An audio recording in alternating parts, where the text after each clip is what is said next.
The government of Iran is actively attempting to stop social media and other forms of communication that allow their citizens' voices to be heard. So we want to help amplify the voices of the Iranian people.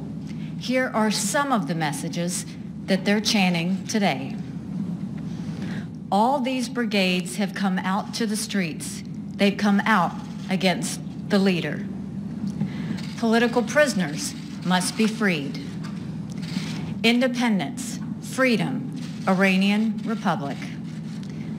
Neither Gaza nor Lebanon, my life only for Iran. Let go of Syria, think of us. We will die, but we'll take Iran back. Don't be afraid, don't be afraid, we're all together. And in reference to the Supreme Leader, quote, feel some shame, let go of the country. Those are not my words.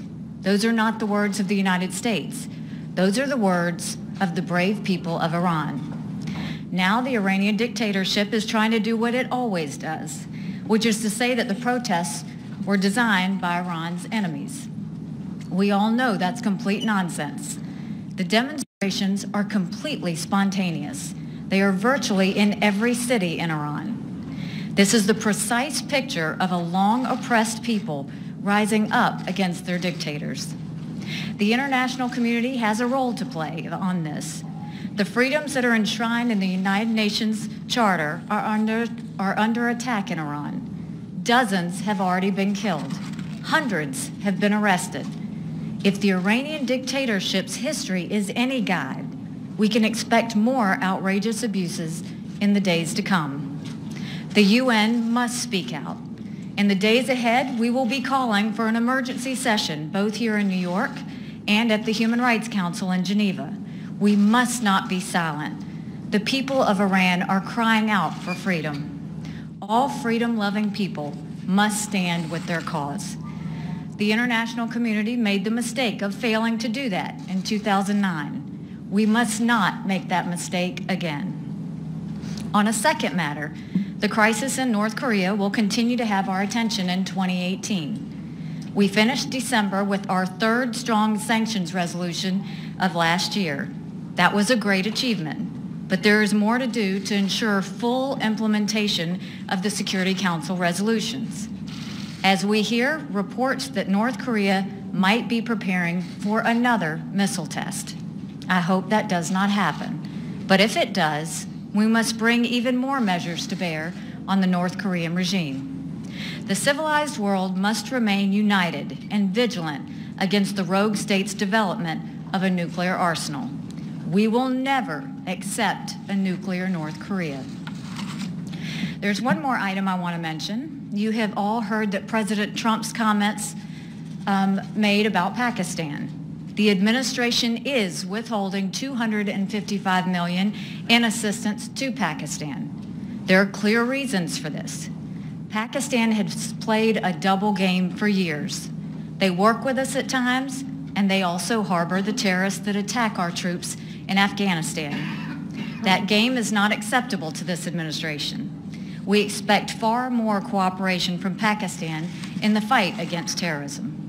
The President is willing to go to great lengths to stop all funding from Pakistan as they continue to harbor and support terrorism. And that brings me to my final point. The Pakistan aid issue is not connected to the vote we had with Jerusalem. It is entirely connected to Pakistan's harboring of terrorists. However, as I said in December, we won't forget the Jerusalem vote. To that end, tomorrow night we are having a reception for the countries who chose not to oppose the U.S. position. This is a great sign of U.S. friendship, and I look forward to tomorrow evening. We hope to see more of this in 2018. The United States is asked to do a huge amount around the world, and we're happy to do that, but we expect to be treated respectfully in return. I wish all of you a good 2018, and I'll take a couple of questions.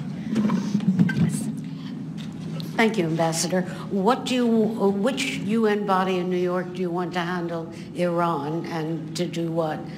Well, I think right now we're going to have conversations with the Security Council and see what we need to do to have an emergency session. One way or the other, we will have a meeting on what is happening in Iran with the protests and their fight for freedom. Okay. Yes. Thank you, Ambassador. Margaret Bashir with Voice of America. Ambassador, in light of the protests, is there any unilateral action the United States plans to take against Iran? And also, here at the Security Council, do you plan to hold Iran accountable on another front, perhaps through the Yemen Sanctions Committee for the missiles that they fired into Saudi Arabia? You had that presentation last month. Right. There's no unilateral plans at this time that have come from the administration. What I can tell you is we are absolutely going to move forward on the missiles. You will see us look at Resolution 2231 carefully and see what needs to be changed so that we can put a stop to the Iranian testing of ballistic missiles. Yes. Joseph Klein, Canada Free Press. Will the U.S. maintain its present level of funding of the UN Relief Works Agency for Palestinian Refugees in light of the General Assembly of Jerusalem resolution pushed by the Palestinians and the Palestinian UN representatives' threat to unleash, quote, all the weapons we have in the UN, close quote? I think the president has basically said that he doesn't want to give any additional funding or stop funding until the Palestinians are agreeing to come back to the negotiation table. And what we saw with the resolution was not helpful to the situation. We're trying to move for a peace process, but if that doesn't happen, the president's not going to continue to fund that situation. Yes. Thank you, Madam Ambassador. My name is Abdul Hamid Sayam from the Arabic daily Al-Quds Al-Arabi.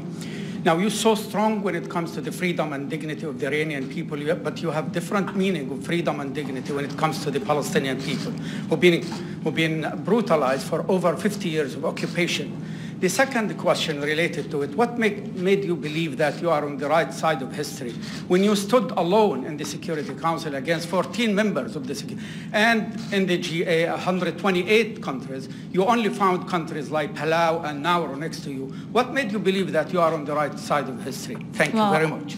I stood proudly, even if I was the only hand in the Security Council, to fight for the will of the people of the United States. They wanted to see the embassy moved to Jerusalem, and we followed through with that. We very much still want to have a peace process. Nothing changes with that. The Palestinians now have to show their will that they want to come to the table. As of now, they're not coming to the table, but they ask for aid. We're not giving the aid. We're going to make sure that they come to the table, and we want to move forward with the peace process. One last question. Yes. Thank you, Ambassador. Fuji TV. Can I ask you regarding North Korea? Has you heard reports about South Korea proposing talks with North Korea? Can you give us your reaction to that? And if about this talks, does it affect any of your policies putting pressure on North Korea? We won't take any of the talks seriously if they don't do something to ban all nuclear weapons in North Korea. We consider this to be a very reckless regime. We don't think we need a Band-Aid, and we don't think we need to smile and take a picture. We think that we need to have them stop nuclear weapons, and they need to stop it now. So North Korea can talk with anyone they want, but the U.S. is not going to recognize it or acknowledge it until they agree to ban the nuclear weapons that they have. Thank you very much.